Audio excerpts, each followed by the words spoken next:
Oke, kembali lagi bersama saya Maria Goretti Limi di Bisnis Bareng Orang Hebat bersama Ala El Kasas. Ya, kita masuk ke segmen 2 di mana tadi kita sudah tahu ya Pak Ala dari yang bahasa Rusia bagaimana caranya kemudian menjadi tour guide khusus untuk orang-orang Indonesia.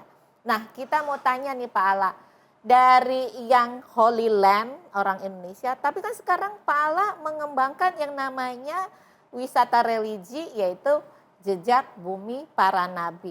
Boleh diceritakan kenapa bisa berubah begitu? Karena saya melihat Indonesia ini negara muslim terbesar di dunia. Bisa dikatakan hampir 300 juta orang Islam. Tapi di waktu itu gak ada orang muslim yang berani ke Masjid Al-Aqsa.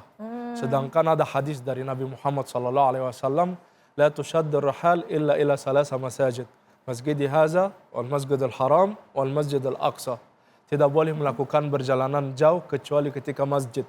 Masjid Haram, Masjid Masjid Nabawi, yang ketiga adalah Masjid Al-Aqsa. Yang dimana ditakutin orang muslim tidak boleh ke sana, berang jauh. Makanya saya ambil ide dari perjalanan Holy Land, diislamkan. Rutenya sebenarnya sama, ke Mesir, Aqsa, Jordan. Tapi bedanya yang Kristen ke gereja, yang ini saya ajak ke masjid-masjid. Masjid Nabi Ibrahim, Nabi Ishak, Nabi Yakub, Nabi Musa, Nabi Harun. Ya, jadi ini lebih pendekatannya lebih kepada Islam ya. Kalau yang sebelumnya Pak Ala itu hafal dengan ayat-ayat di Alkitab, tapi sekarang Pak Ala itu adalah bagaimana pasar muslim di Indonesia ini dibawa ke kayak masjid di Al-Azhar begitu ya. Oke. Nah, selain daripada Masjid Al-Azhar yang dikunjungi oleh masyarakat Indonesia, itu kemana aja lagi Pak? Kalau mulai perjalanan seperti tadi Ibu bilang, mendarat di Kairo dulu di Mesir. Ya. Kalau di Kairo Mesir udah yang paling terkenal itu Masjid Al-Azhar, Masjid Imam Syafi'i, Masjid Al-Husain cucu Nabi Muhammad SAW. Lihat piramid, lihat Sphinx, kebenaran mukjizat Al-Quran yang masih hidup sampai saat ini.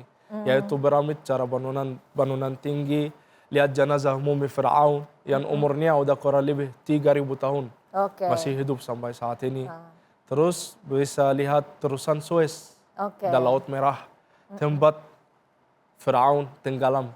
Terus diawetkan oleh Allah, diselamatkan. Lihat Gunung Sinai, tempat Nabi Musa menerima wahyu kitab Taurat. Lihat tempat di mana Allah turunkan manna dan salwa buat Bani Israel di Mesir.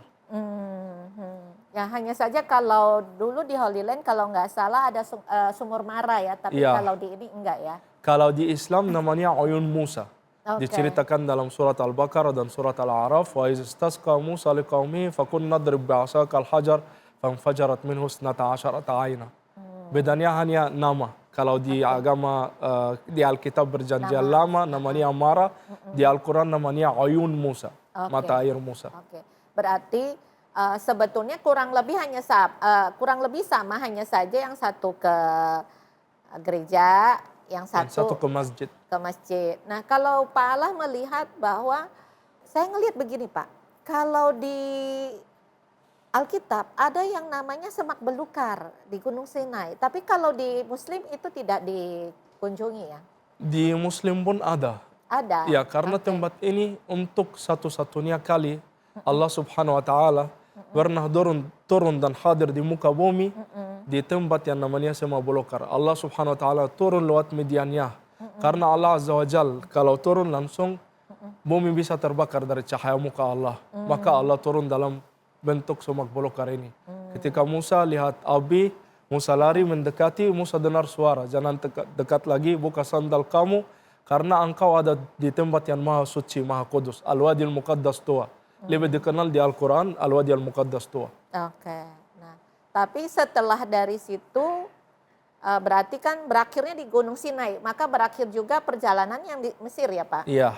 Habis itu masuk ke Aqsa? Ke Aqsa. Masuk ke Aqsa biasanya itu berapa hari?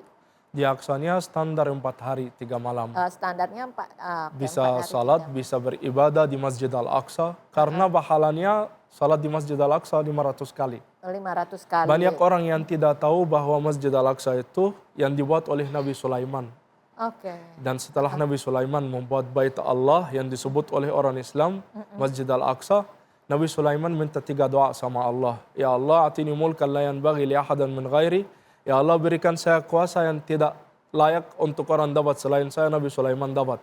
Ya Allah, atini al-hikmah. Nabi Sulaiman dapat. Yang ketiga, ya Allah, ighfir liman ja'a Masjid Al-Aqsa yanwi salah.